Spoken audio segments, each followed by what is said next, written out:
The morning sun cast long shadows across the marble corridors of Whitmore Palace as Captain Marcus Thornfield made his rounds through the East Wing.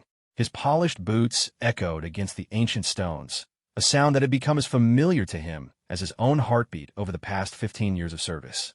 The palace felt different now, quieter somehow, as if the very walls mourned the loss of King Edmund, who had passed away just 3 months prior. Marcus paused before the portrait of the late king, his weathered face reflecting a mixture of grief and unwavering loyalty. King Edmund had been more than a monarch to him.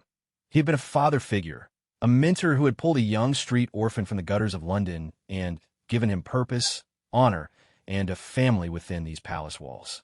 The weight of his ceremonial sword at his side served as a constant reminder of the oath he had sworn on his 18th birthday, to protect the crown, the royal family, and the treasures of the realm with his life.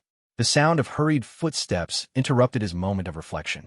Lady Catherine Pemberton, one of the palace's senior housekeepers, approached with obvious distress etched across her usually composed features. Her graying hair, typically pulled back in a perfect bun, showed signs of having been hastily arranged, and her hands trembled slightly as she clutched a set of keys. "Captain Thornfield," she called out, her voice carrying an unusual urgency that immediately put Marcus on alert. "I must speak with you privately. It's a matter of utmost importance." Marcus studied her carefully, noting the way her eyes darted nervously down the corridor before meeting his gaze. Lady Catherine had served the royal household for over 30 years, and in all that time, he had never seen her display such obvious anxiety. She was known throughout the palace for her unflappable demeanor and absolute discretion, qualities that had earned her the trust of 3 generations of royals. "Of course, Lady Catherine. What troubles you?" Marcus stepped closer, lowering his voice to match her conspiratorial tone. She glanced around once more before speaking, ensuring they were completely alone in the vast corridor. "It's about Queen Consort Isabella," she began, the name falling from her lips with obvious reluctance. "I've noticed some irregularities in her behavior recently, things that don't sit well with me." Marcus felt his jaw tighten at the mention of the Queen Consort. Isabella had married King Edmund just 2 years before his death, a union that had raised eyebrows throughout the kingdom due to their 20-year age difference and her relatively modest background.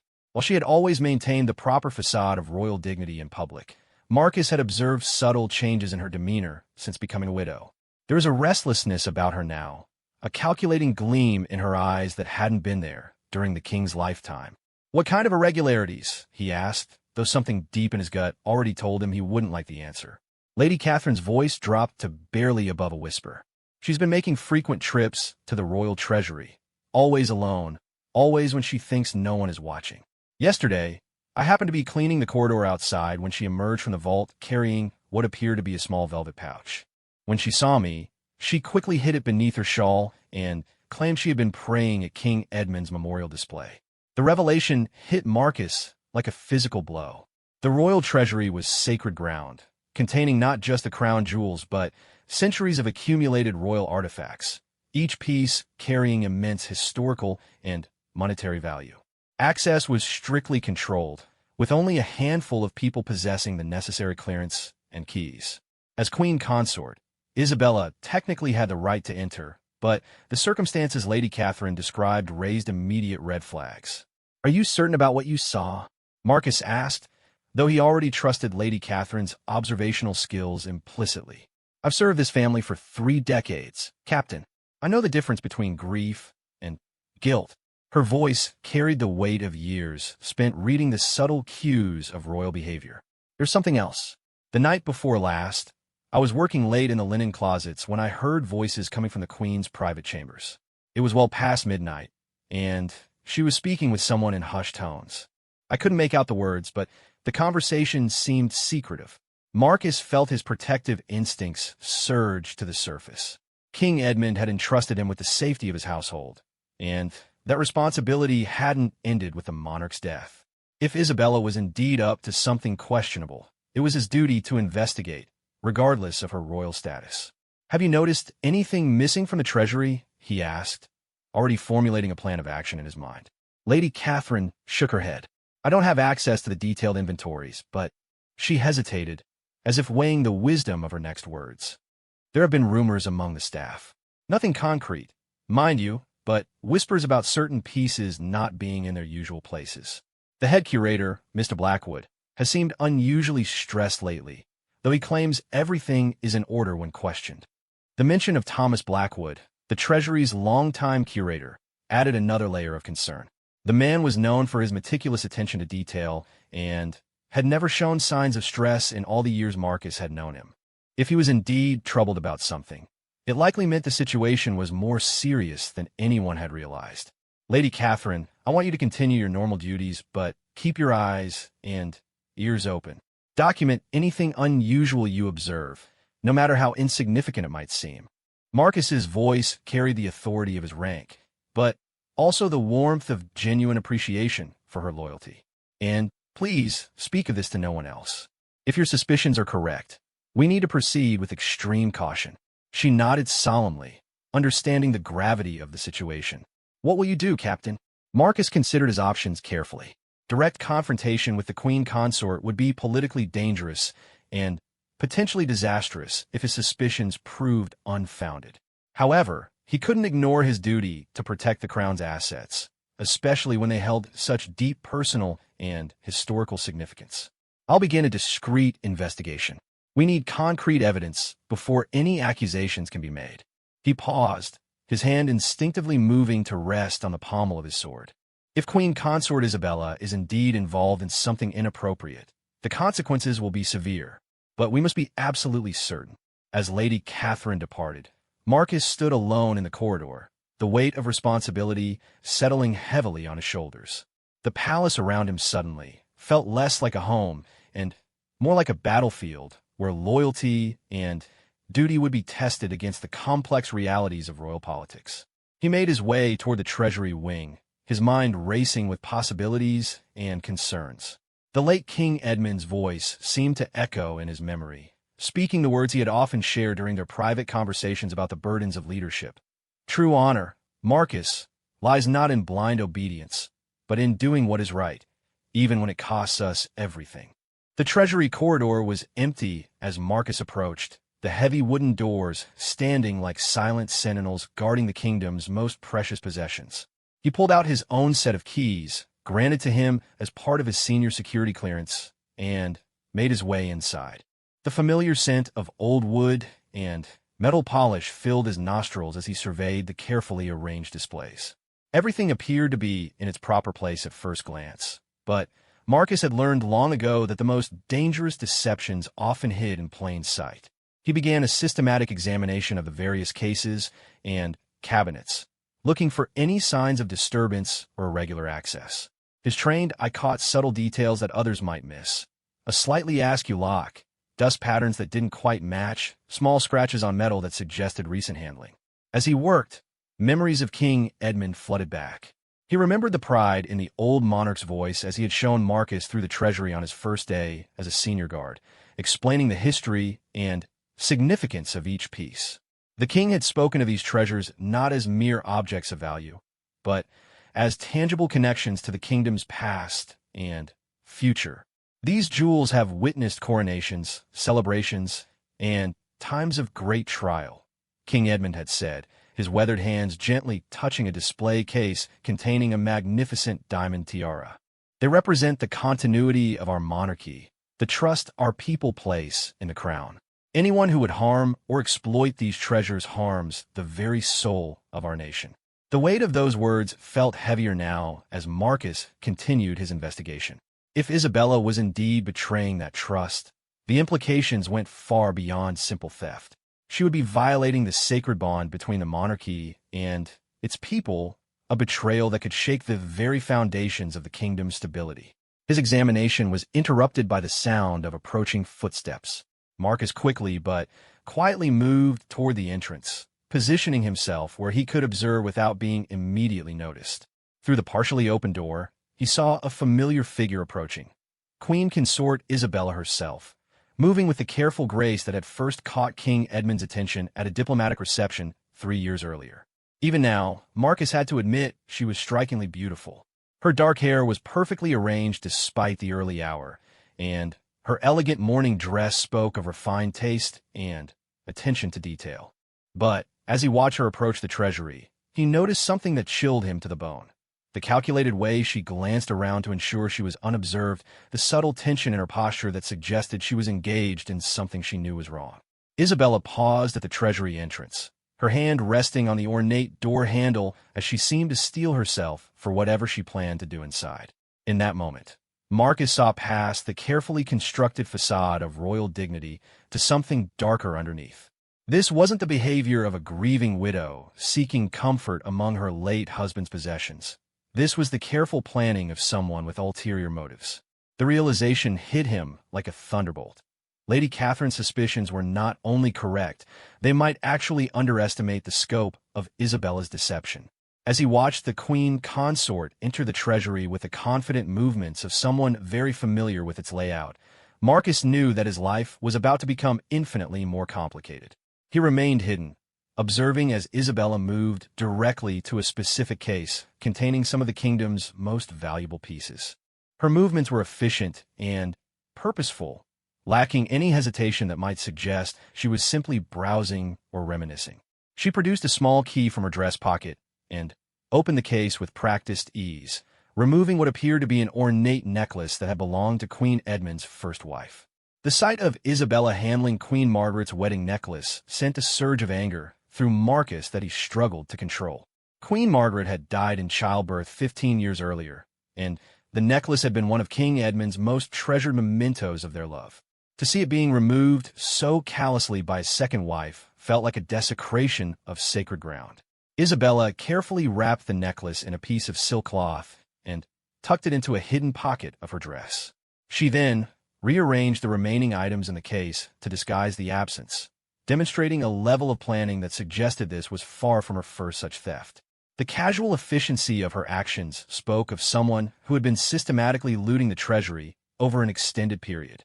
As Isabella prepared to leave, Marcus faced a crucial decision.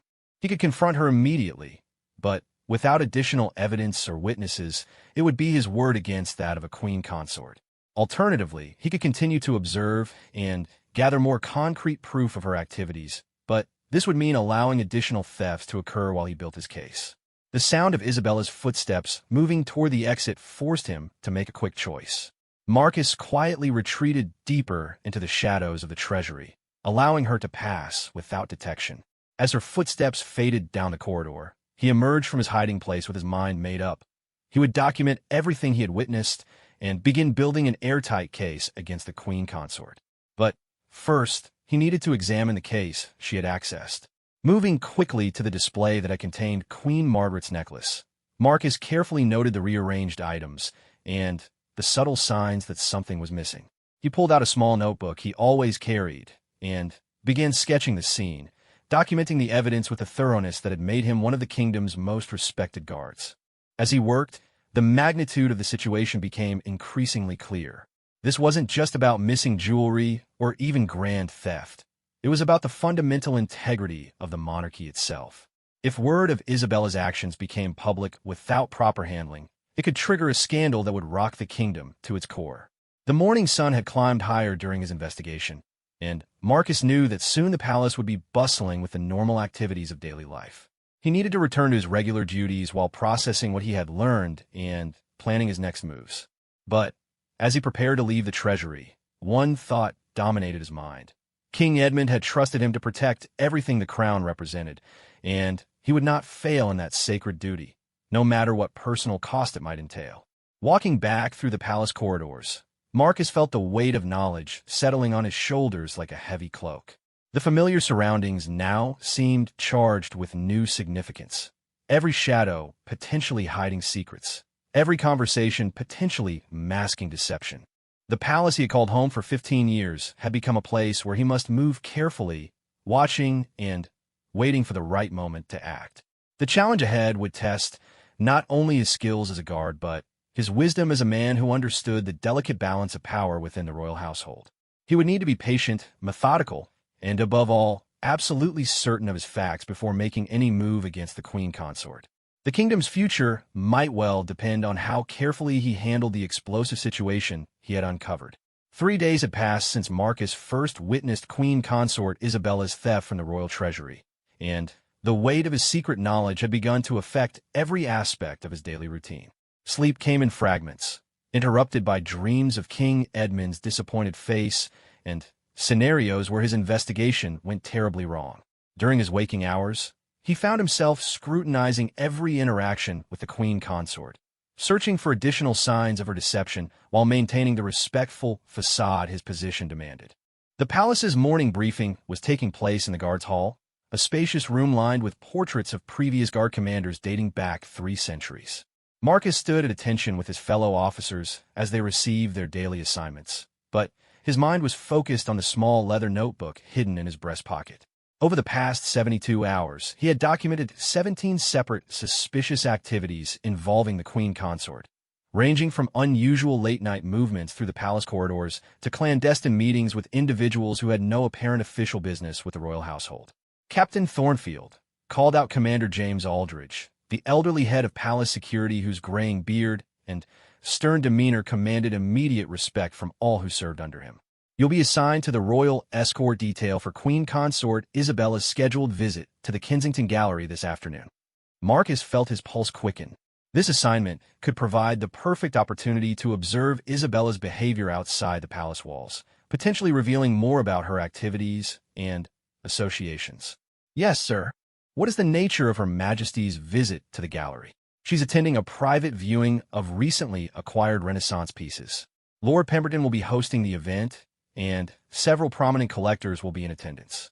Commander Aldridge consulted his clipboard before adding, "Standard security protocol applies, though I'm told this is meant to be a low-key cultural affair." The mention of Lord Pemberton immediately caught Marcus's attention. Richard Pemberton was known throughout London's aristocratic circles as a discerning collector of fine art and antiques, but there had always been whispers about the questionable origins of some pieces in his collection. If Isabella was planning to meet with him privately, it could provide crucial insight into how she was disposing of the stolen royal treasures. As the briefing concluded and the guard dispersed to their various assignments, Marcus approached Commander Aldridge privately. The older man had served the crown for over 4 decades and possessed an intuitive understanding of palace politics that Marcus deeply respected. "Commander, may I speak with you confidentially?" Marcus kept his voice low, aware that even in the guards' hall, walls had ears. Aldridge studied Marcus's expression carefully, noting the tension that had become increasingly apparent over the past few days. "Of course, Captain. What's on your mind?" "I've been observing some unusual patterns in the palace recently. Nothing I can point to specifically yet, but my instincts are telling me something isn't quite right."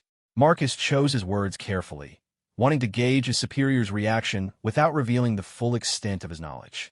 The older man's eyes narrowed slightly, and Marcus caught a flicker of recognition in his gaze. "I've noticed you've seemed preoccupied lately. Are these observations related to any particular individual or area of the palace?" Marcus hesitated for a moment, knowing that once he voiced his suspicions, there would be no turning back. "The royal treasury, sir, and possibly members of the royal household." Commander Aldridge was quiet for a long moment, his weathered hands clasped behind his back as he processed the implications of Marcus's carefully worded statement. When he finally spoke, his voice carried a gravity that sent a chill down Marcus's spine.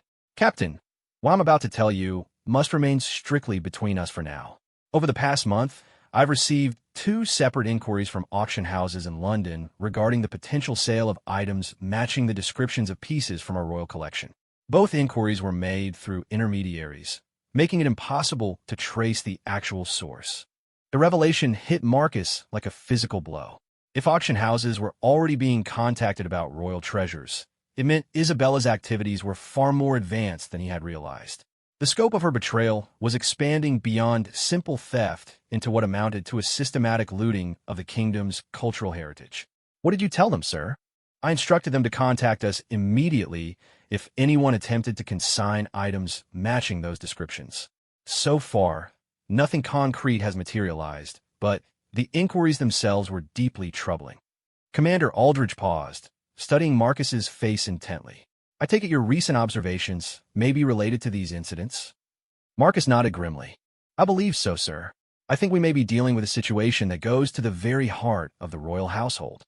The weight of unspoken understanding passed between the 2 men.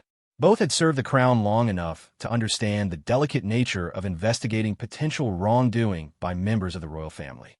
The political ramifications alone could destabilize the monarchy if handled incorrectly. Continue your investigation, Captain, but proceed with extreme caution. Document everything, but take no direct action without consulting with me first. Commander Aldridge's voice carried both authority and concern. If your suspicions prove correct, we'll need an absolutely airtight case before making any accusations. The afternoon escort assignment took on new significance as Marcus prepared for the journey to Kensington Gallery.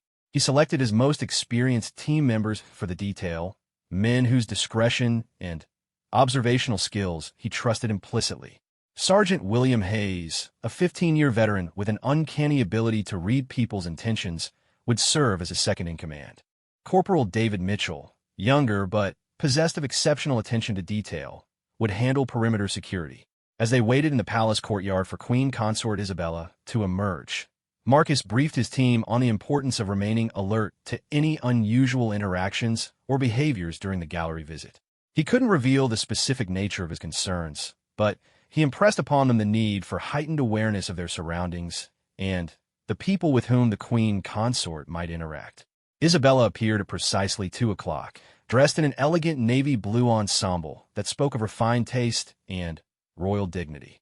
Her jewelry was understated but expensive, and Marcus found himself automatically cataloging each piece, wondering if any of them might have originated from the royal treasury. She greeted the security team with the appropriate level of polite acknowledgement, but Marcus noticed a subtle tension in her demeanor that hadn't been present during previous outings.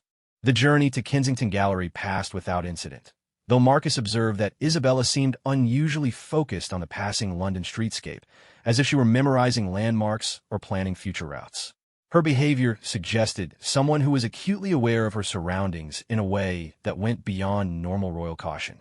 Kensington Gallery occupied an elegant Georgian townhouse that had been converted into one of London's most prestigious private art spaces.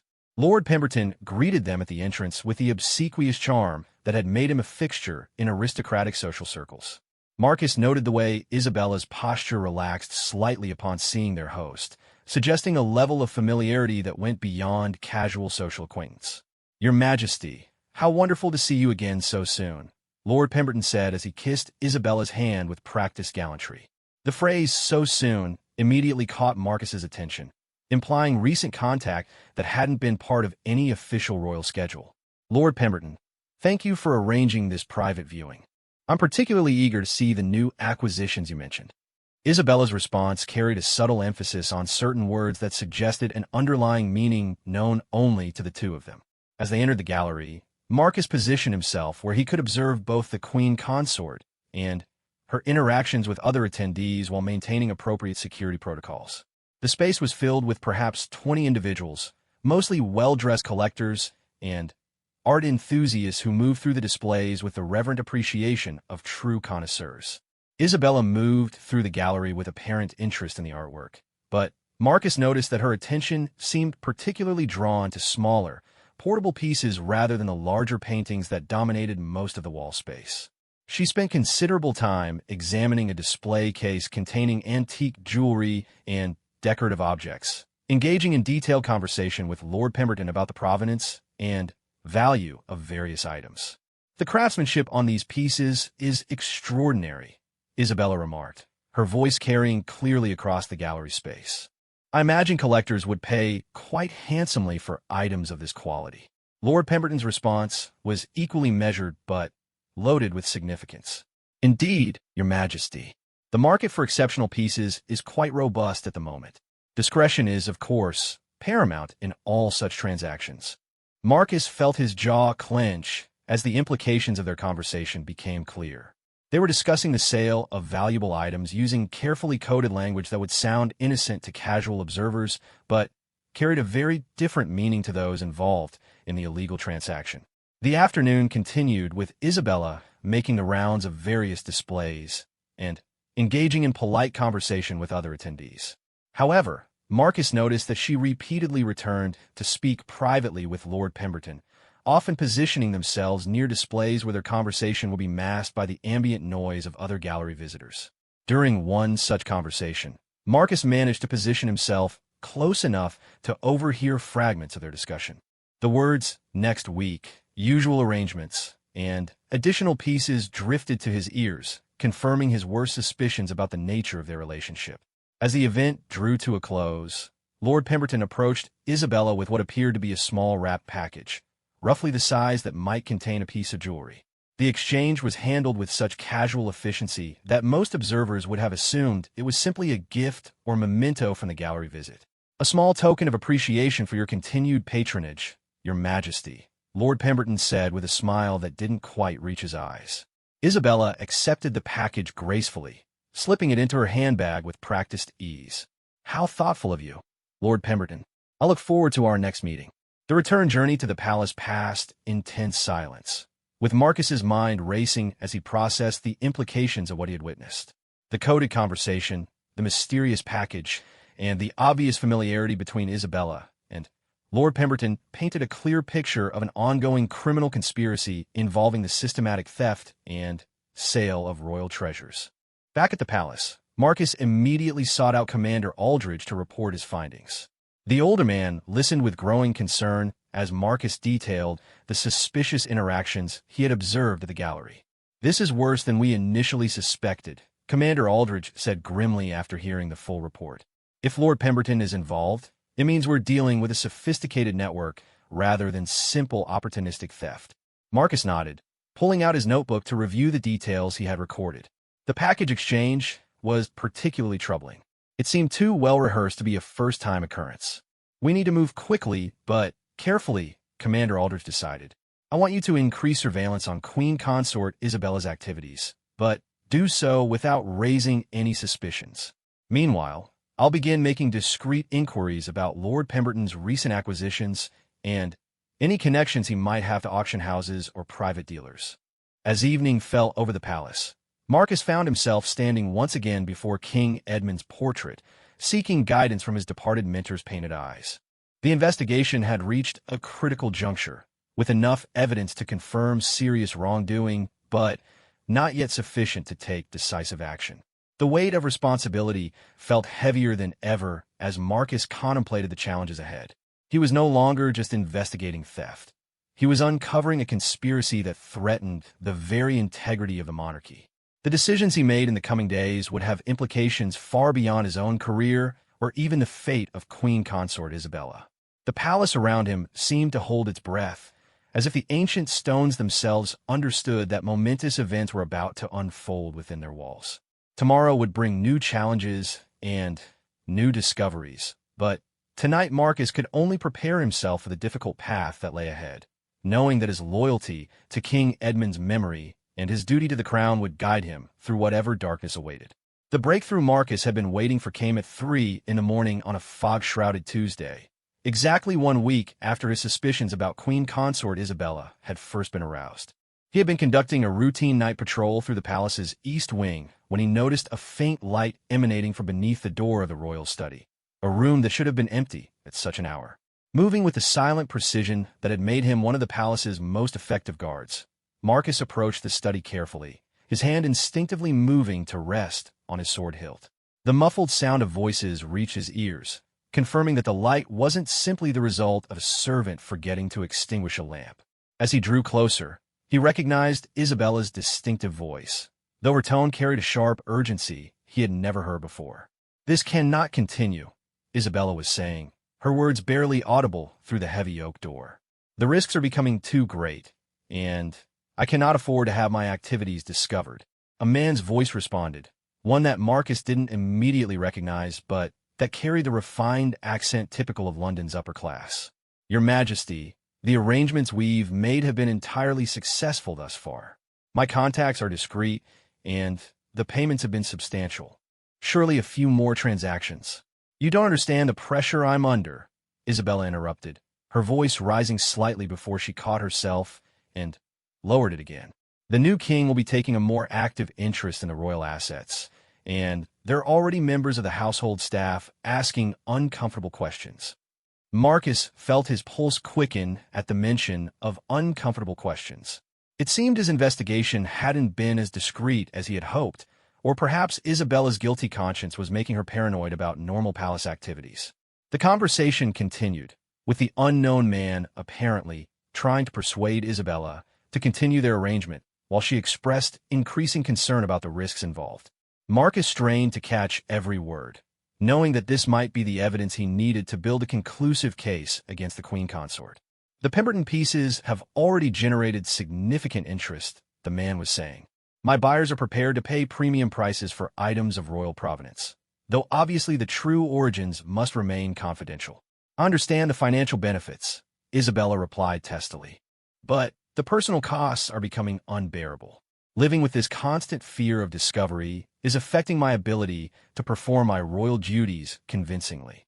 Marcus pressed himself closer to the door, desperate to identify the man's voice and to gather as much information as possible about their criminal operation. The conversation seemed to be reaching a crucial point, with Isabella clearly wavering about continuing her thefts. Perhaps we could reduce the frequency of our transactions, the man suggested diplomatically.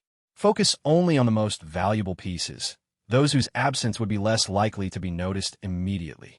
That's exactly the problem, Isabella snapped. The most valuable pieces are also the most carefully monitored. The Treasury Curator has been conducting increasingly detailed inventories, and I'm running out of items I can safely remove without triggering an investigation. The mention of Thomas Blackwood, the Treasury Curator, sent a chill through Marcus. If Isabella was correct about increased inventory activities, it suggested that the theft had already been noticed at some level, even if it hadn't been officially reported yet. Suddenly, the conversation inside the study took on a more urgent tone, with both voices becoming more animated. Marcus realized they might be preparing to conclude their meeting, which meant he needed to position himself where he could observe their departure without being detected. Moving quickly but quietly, he retreated to an alcove that would provide concealment while still allowing him to see the study door. Within moments, the light inside was extinguished, and the door opened to reveal Isabella emerging with a man Marcus immediately recognized as Sir Robert Ashford, a prominent antiquities dealer whose shop on Bond Street catered to London's wealthiest collectors. The sight of Ashford confirmed Marcus's worst fears about the scope of the conspiracy. Sir Robert was known throughout London society as a man of impeccable reputation and vast knowledge, but there had always been whispers about his willingness to handle items of questionable provenance for the right price.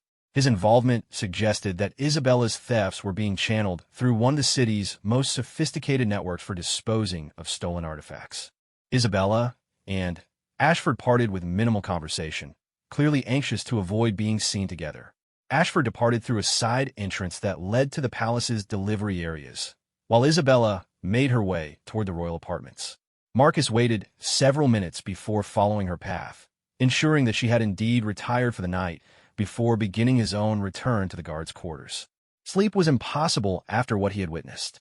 Marcus spent the remaining hours before dawn documenting every detail of the conversation he had overheard, sketching the layout of the meeting location, and developing a plan for gathering additional evidence that would make his case unassailable. By morning, he had reached a crucial decision. The time for passive observation was over. He needed to take more direct action to gather the proof required to expose the full extent of Isabella's betrayal. His first step was to arrange a private meeting with Thomas Blackwood, the Treasury Curator. If his suspicions were correct, Blackwood had already noticed discrepancies in the royal collection, but had been uncertain about how to proceed. A careful conversation might reveal the true scope of the thefts and provide official documentation of the missing items. Blackwood's office was located in the basement level of the palace, surrounded by the climate-controlled storage areas that housed portions of the royal collection not currently on display. The elderly curator had served the crown for over 20 years, and his encyclopedic knowledge of every item in the royal treasury made him an invaluable resource for understanding exactly what had been stolen. Marcus found Blackwood hunched over a ledger at his desk, his wire-rimmed spectacles reflecting the light from an antique desk lamp. The man's usually neat appearance showed signs of stress, with his gray hair disheveled and his clothing rumpled as if he had been working through the night. "Mr. Blackwood," Marcus announced himself formally. "I hope I'm not interrupting anything urgent." The curator looked up with obvious relief at seeing a familiar and trustworthy face. Captain Thornfield, actually your timing is perfect. I've been struggling with some discrepancies in my records, and I could use another pair of eyes on the matter. Marcus felt a surge of anticipation. What kind of discrepancies? Blackwood gestured toward the open ledger, his finger pointing to a series of entries marked with red ink. Over the past 2 months, I've discovered that several valuable pieces appear to be missing from their designated locations. Initially, I assumed they had been moved for cleaning or study, but I can find no records of such activities. How many pieces are we talking about? Marcus asked, already suspecting the answer would be worse than he had imagined. 17 items so far, Blackwood replied grimly, including some of the most historically significant pieces in the collection. Queen Margaret's wedding necklace, the Pemberton diamond earrings, 3 pieces from the Tudor collection, and several other items of substantial value. The number was staggering. Marcus had witnessed Isabella steal only 1 item directly, but the scope of her activities clearly extended far beyond what he had personally observed. The systematic nature of the theft suggested months of careful planning and execution. Have you reported these discrepancies to anyone? Marcus asked carefully. Blackwood shook his head, his expression troubled. I wanted to be absolutely certain of my facts before raising an alarm. The implications of theft from the royal treasury are so serious that I felt I needed irrefutable proof before making any accusations. What if I told you that I might have information relevant to your investigation?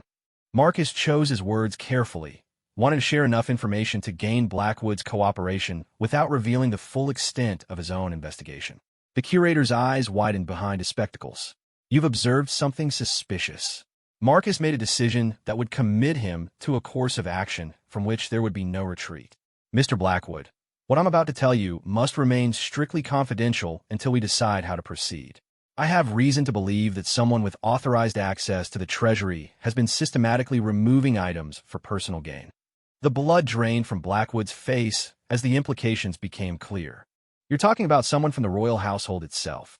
I'm afraid so, and I believe the situation is far more serious than either of us initially realized. Marcus pulled out his notebook and began sharing selected details from his investigation, watching as Blackwood's expression grew increasingly grave. As Marcus recounted his observations and the conversation he had overheard the previous night, Blackwood began cross-referencing the information with his own records. The correlation between Marcus's timeline and the discovery of missing items was too precise to be coincidental. This explains everything, Blackwood said finally, his voice heavy with sadness and anger.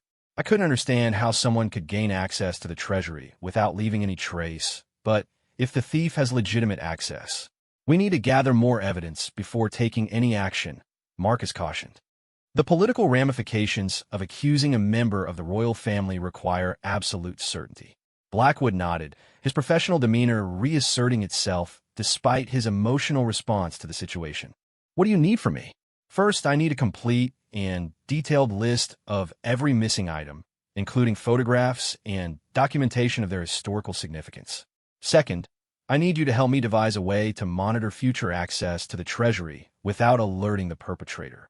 They spent the next hour developing a plan that would allow them to gather irrefutable evidence while maintaining the security and dignity of the royal household. Blackwood agreed to install discreet monitoring equipment in the treasury, while Marcus would coordinate increased surveillance of Isabella's activities. As their meeting concluded, both men understood that they had crossed a line from which there would be no return. They were now actively investigating a member of the royal family for serious criminal activity, a responsibility that carried enormous personal and professional risks. The afternoon brought a new development that added urgency to their investigation. Lady Catherine Pemberton approached Marcus with information that sent chills down his spine. She had been cleaning Isabella's private chambers when she discovered a hidden compartment behind a bookshelf containing what appeared to be correspondence with several London auction houses. I wasn't snooping intentionally, Lady Catherine explained defensively. I was dusting the bookshelf when one of the volumes fell and revealed the compartment. The letters were clearly visible, and I couldn't help but notice the letterheads. Marcus examined the information carefully, noting the names of 3 prestigious auction houses known for handling high-value antiques and collectibles. If Isabella was indeed corresponding with these establishments about potential sales, it represented a level of planning and sophistication that confirmed his worst fears about her criminal activities. "Did you read any of the correspondence?" he asked. Lady Catherine hesitated before answering. "Only glimpses, but I saw references to discreet transactions and items of royal provenance in one of the letters. It made me very uncomfortable." The evidence was mounting rapidly, creating a clear picture of systematic theft and planned disposal of royal treasures through London's legitimate art market. Marcus realized that Isabella's operation was far more advanced than he had initially suspected, and that immediate action might be necessary to prevent additional losses. That evening, as Marcus prepared for what he suspected might be a crucial night of surveillance, he reflected on how drastically his life had changed in just 1 week. He had gone from a loyal guard performing routine duties to the central figure in an investigation that could shake the monarchy to its foundations. The weight of responsibility was enormous, but so was his determination to honor the trust King Edmund had placed in him. Whatever happened in the coming days, Marcus was committed to seeing justice done, regardless of the personal cost to himself or the potential consequences for the royal household. The palace around him felt different now, charged with tension and secrets that threatened to explode into scandal at any moment. But Marcus was ready for whatever challenges lay ahead, knowing that his duty to the crown and his loyalty to King Edmund's memory would guide him through the darkness that was about to descend on the royal household. The confrontation that would change everything came on a crisp Thursday morning when Marcus discovered Queen Consort Isabella in the act of removing the crown of St. Catherine from its display case in the royal treasury.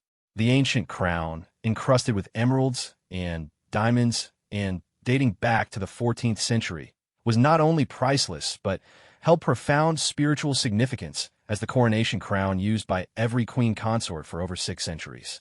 Marcus had arrived early for his morning security rounds, following his new pattern of varied timing designed to catch any unauthorized activities. As he approached the treasury, he could hear the soft sound of metal against glass, followed by Isabella's voice speaking in hushed but urgent tones to someone on what appeared to be a mobile phone. "Yes, I understand the risks, but this piece alone will provide enough capital to secure my future indefinitely," Isabella was saying as Marcus positioned himself to observe through the partially open treasury door. "The buyer you mentioned has the resources and discretion necessary for a transaction of this magnitude." Marcus watched in horror as Isabella carefully lifted the crown of St. Catherine from its velvet-lined case, her hand showing none of the reverence such a sacred object demanded. The sight of her treating the crown as merely another commodity to be sold filled him with a rage so intense that he had to consciously control himself to avoid immediate confrontation. "I don't care what your concerns are about provenance," Isabella continued into her phone, her voice taking on a hard edge that completely contradicted her public persona. "My contact at the auction house assured me that certain collectors are willing to overlook such details for the right price. This crown will disappear into a private collection where it will never surface again." The implications of her words struck Marcus like a physical blow. Isabella wasn't just stealing royal treasures for quick financial gain. She was planning to sell them to collectors who would hide them forever, effectively erasing crucial pieces of the kingdom's cultural heritage from history. The crown of St. Catherine, which had witnessed centuries of royal ceremonies and carried the prayers of countless queens, would be locked away in some private vault, never again to serve its sacred purpose. Marcus made his decision in that moment. The time for gathering evidence and building cases had passed. He could not stand by and watch Isabella destroy something so fundamental to the monarchy's spiritual foundation. Whatever the political consequences might be, his duty was clear. Stepping into the treasury with the quiet authority that had defined his 15 years of service, Marcus spoke in a voice that carried both sadness and unwavering resolve. "Your Majesty, please step away from the crown and place your hands where I can see them." Isabella spun around, the crown still in her hands, her face cycling through a rapid series of emotions: shock, fear, anger, and finally, a calculating coldness that Marcus had never seen before. For a moment, neither of them spoke, the weight of the confrontation settling between them like a physical presence. "Captain Thornfield," Isabella said finally, her voice attempting to regain its royal composure, but betraying an underlying tremor. I'm afraid you've misunderstood the situation. I was simply examining the crown for maintenance purposes. Marcus felt a surge of disappointment at her attempt to maintain the deception even when caught in the act. Your Majesty, I've been conducting an investigation into thefts from the royal treasury for over a week. I have documented evidence of your activities, including your meeting with Sir Robert Ashford 3 nights ago and your correspondence with London auction houses. The color drained from Isabella's face as she realized the full scope of Marcus's knowledge. Her carefully constructed facade began to crumble, revealing the desperation and fear that had been hidden beneath her royal dignity. You don't understand, she said, her voice becoming pleading rather than commanding. I never wanted this to happen. The debts, the pressure, the expectations. I never had a choice.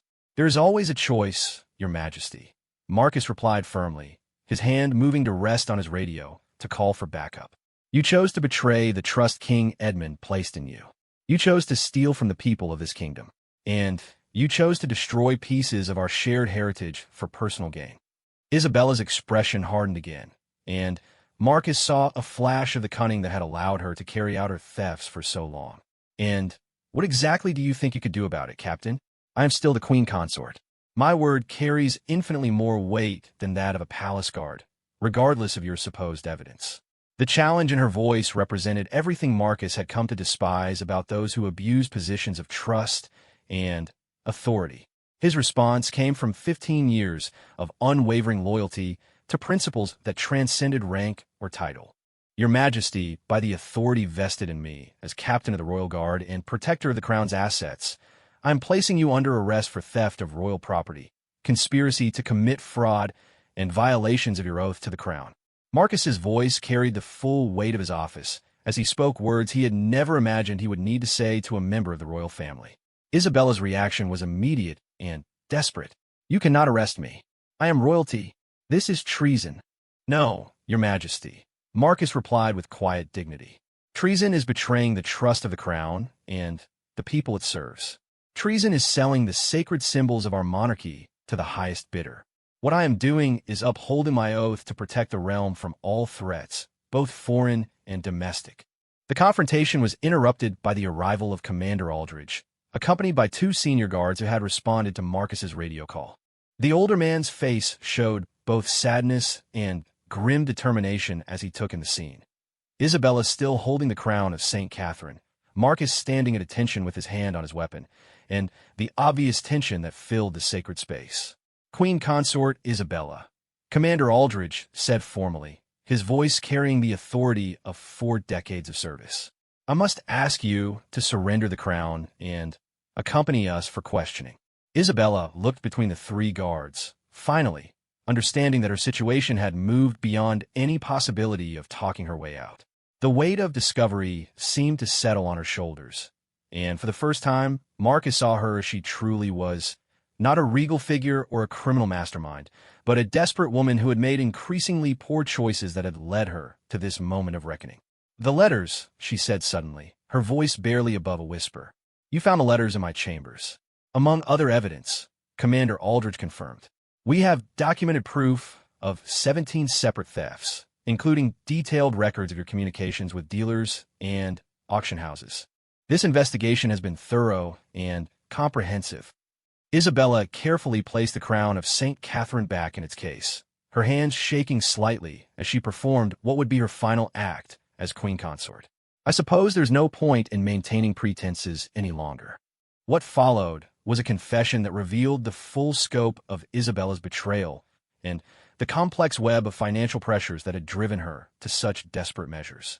Speaking in a monotone voice that seemed to come from someone else entirely, she described how gambling debts accumulated before her marriage had continued to grow despite her royal position, how Sir Robert Ashford had approached her with an offer too tempting to refuse, and how each successful theft had made the next one seem easier to justify. I never intended for it to go this far, she said, sitting in a chair that Commander Aldridge had provided, her hands folded in her lap like a penitent child.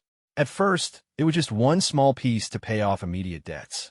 But the creditors always wanted more, and the temptation of having access to such valuable items.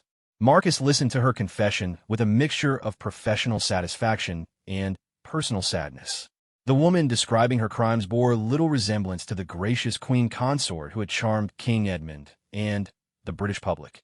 The corruption of power and the pressure of maintaining false appearances had transformed her into someone unrecognizable. The crown of St. Catherine would have been my last theft, Isabella continued, though her words rang hollow in the sacred space of the treasury.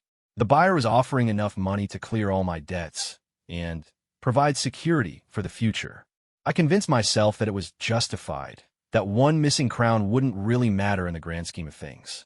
But it would have mattered, Marcus said quietly, speaking for the first time since her confession began. That crown has crowned every queen consort for 600 years. It carries the prayers and hopes of generations of our people. It's not just a valuable object. It's a sacred trust that connects us to our history and our future. Isabella looked up at him with eyes that seemed to finally understand the magnitude of what she had nearly destroyed. I know that now. But when you're desperate, when you're afraid, it becomes easy to convince yourself that material value is the only value that matters. The practical aspects of her arrest required careful handling due to her royal status. Commander Aldridge coordinated with Palace Legal Counsel and senior government officials to ensure that proper protocols were followed while maintaining discretion about the situation until official announcements could be prepared. Within hours, Isabella had been quietly removed from the palace under heavy security, her royal apartment sealed pending a complete investigation, and emergency meetings called with senior members of the royal household and government officials. The scandal that Marcus had feared from the beginning was about to break, but at least it would break on their terms rather than through exposure by outside parties. As evening fell on what had been one of the most consequential days in recent royal history, Marcus found himself alone in the treasury, conducting a complete inventory of the recovered stolen items. Thomas Blackwood worked alongside him, both men understanding that their meticulous documentation would be crucial for the legal proceedings that lay ahead. "Do you think we'll recover everything?" Blackwood asked as they carefully examined each returned piece for any damage. Marcus considered the question carefully. The pieces she hadn't yet sold, yes. But some items may have already entered private collections where they'll be difficult to trace. We may never see some of our treasures again. The thought of irreplaceable pieces of royal heritage lost forever was painful, but Marcus took comfort in knowing that they had prevented far greater losses. The crown of St. Catherine was safe, along with dozens of other pieces that Isabella had planned to steal in the coming weeks. As they worked, Marcus reflected on the personal cost of his investigation. He had saved the royal treasury, but in doing so, he had helped bring down a queen consort and expose a scandal that would reverberate through the monarchy for years to come. The weight of those consequences would stay with him forever, but so would the knowledge that he had honored his oath to King Edmund and protected the sacred trust placed in his hands. The palace felt different as Marcus made his final rounds that night. The immediate threat had been eliminated, but the healing process for the institution he served would take much longer. Trust, once broken, required years to rebuild, and the monarchy would need to work hard to restore public confidence after such a profound betrayal.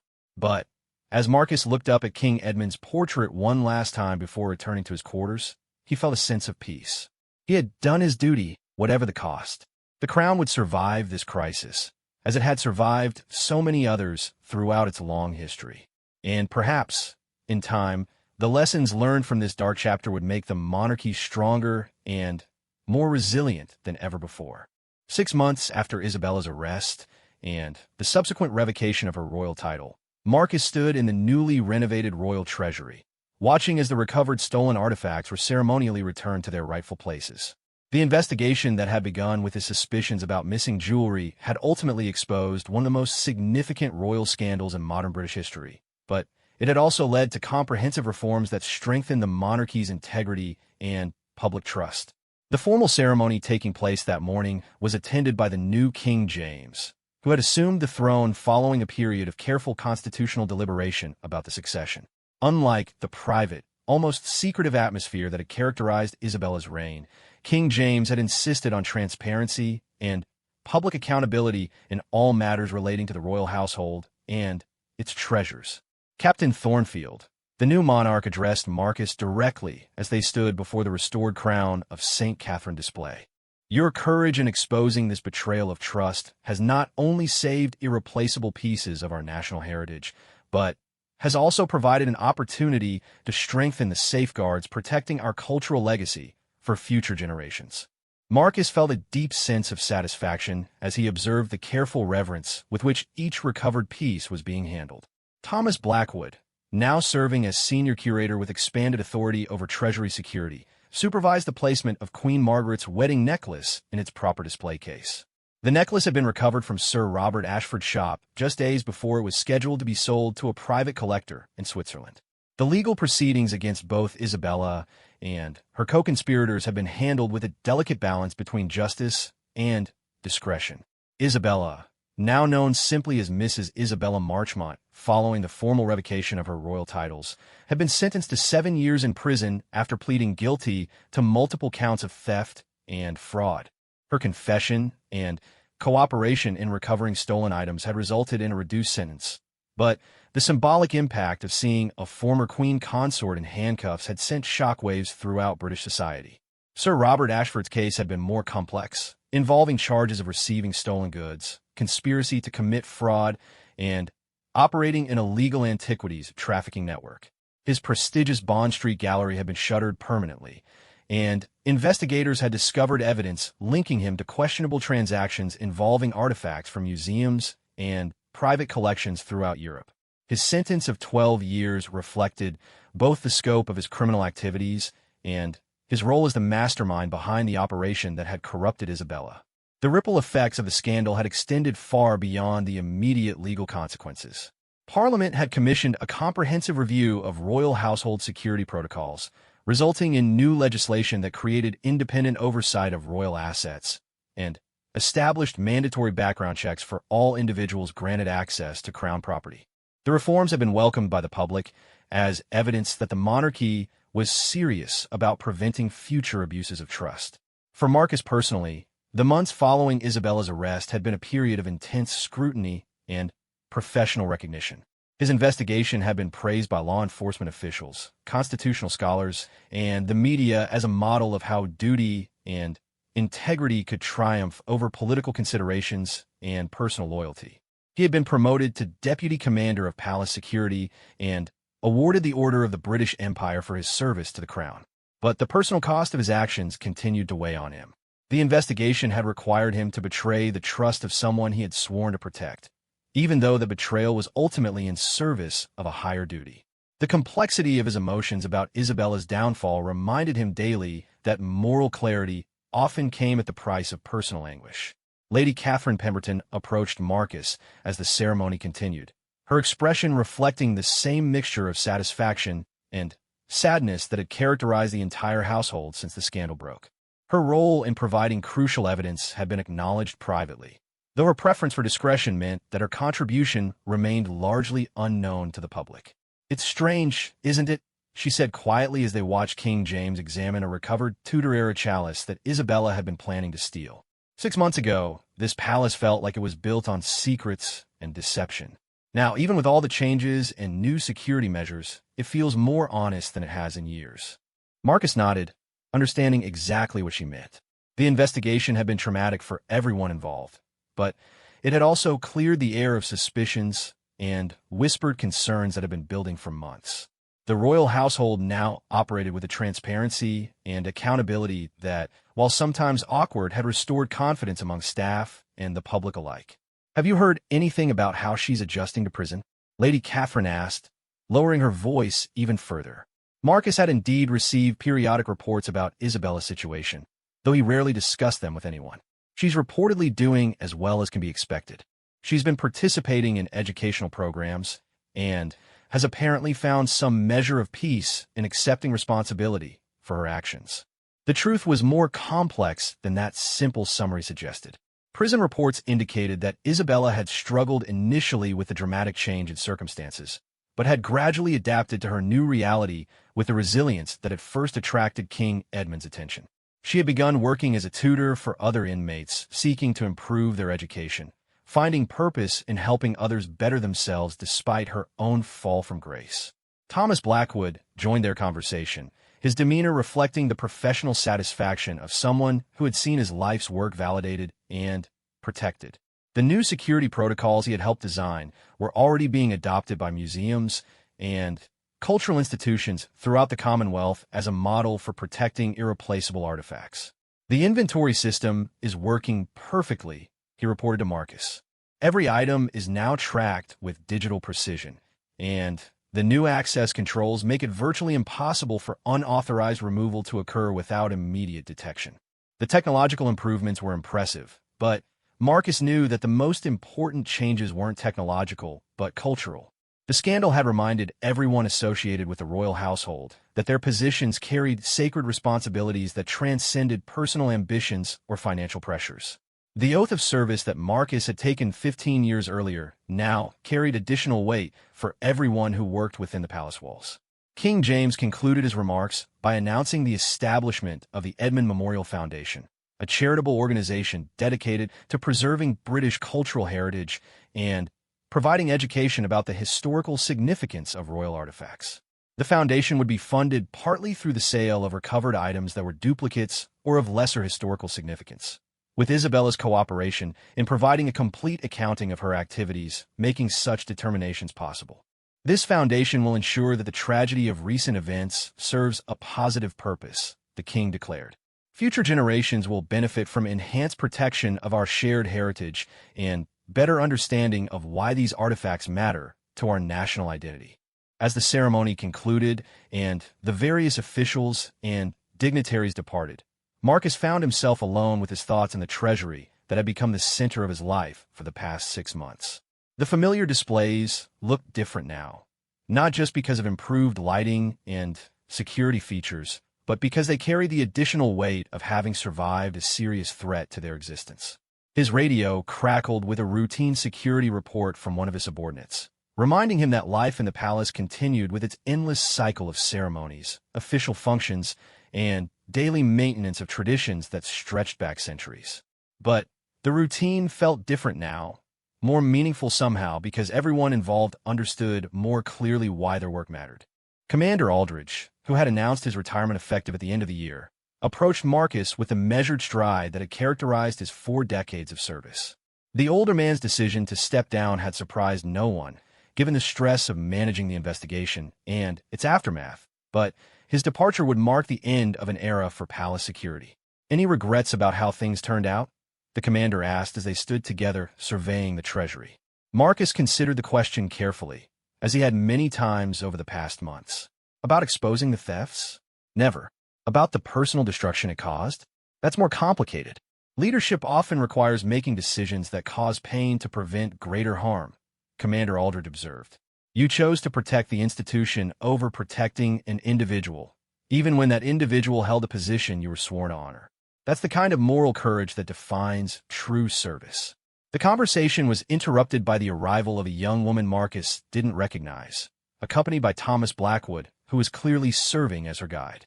She appeared to be in her mid-20s, professionally dressed, and carried herself with the confident bearing of someone accustomed to important responsibilities. "Captain Thornfield," Blackwood said formally, "I'd like you to meet Dr. Sarah Mitchell, who will be joining our team as assistant curator specializing in security protocols and artifact protection." Dr. Mitchell stepped forward with a warm smile and extended her hand. "Captain, it's an honor to meet you. Your investigation has become a case study in my field for how institutional protection can be balanced with respect for individual rights and due process." Marcus shook her hand, noting the firm grip and direct gaze that suggested someone who took her responsibilities seriously. "Welcome to the palace, Dr. Mitchell. I hope you'll find the work as meaningful as it is challenging." As the conversation continued, Marcus learned that Dr. Mitchell had been recruited specifically to help implement the new security protocols and to serve as a bridge between the traditional concerns of the royal household and the modern techniques of professional artifact protection. Her background included advanced degrees in both art history and security management, making her uniquely qualified to help prevent future incidents like the one that had nearly devastated the royal collection. The afternoon passed quietly, with Marcus conducting his regular rounds through areas of the palace that had once been routine but now carried additional significance. The investigation had changed his relationship with every corner of the building, every portrait, every display case. He now saw potential threats where once he had seen only familiar surroundings, but he also saw opportunities to protect and preserve in ways that went beyond simple physical security. As evening approached, Marcus made his way to King Edmund's portrait for what had become a daily ritual of reflection and remembrance. The painted eyes seemed to hold the same wisdom and compassion that had guided the living monarch, and Marcus often found himself drawing strength from the sense of continuing connection to his departed mentor. "I hope I did the right thing," he said quietly to the portrait, as he had many times over the past months. "The cost was higher than I anticipated, but the alternatives would have been far worse." Standing there in the familiar corridor, Marcus reflected on how profoundly his life had changed since that morning when Lady Catherine first approached him with her suspicions. He had gone from being a loyal guard performing routine duties to being a central figure in a scandal that had reshaped the monarchy's relationship with public trust and institutional accountability. The weight of that transformation would stay with him forever, but so would the satisfaction of knowing that he had honored his oath to protect the crown and serve the people of Britain. The royal treasures were safe, the institution was stronger, and future generations would benefit from the painful lessons learned through Isabella's betrayal and its aftermath. As Marcus prepared to conclude his shift and return to his private quarters, he felt a deep sense of peace about the choices he had made and the path that lay ahead. The palace would always be his home, the crown would always command his loyalty, and the memory of King Edmund would always guide his understanding of what true service meant. The investigation that had begun with missing jewelry had ultimately revealed the eternal truth that honor and duty must triumph over personal convenience and political expediency. In a world where such principles were increasingly rare, Marcus took comfort in knowing that at least within these ancient walls, they still held supreme authority over all who served the crown.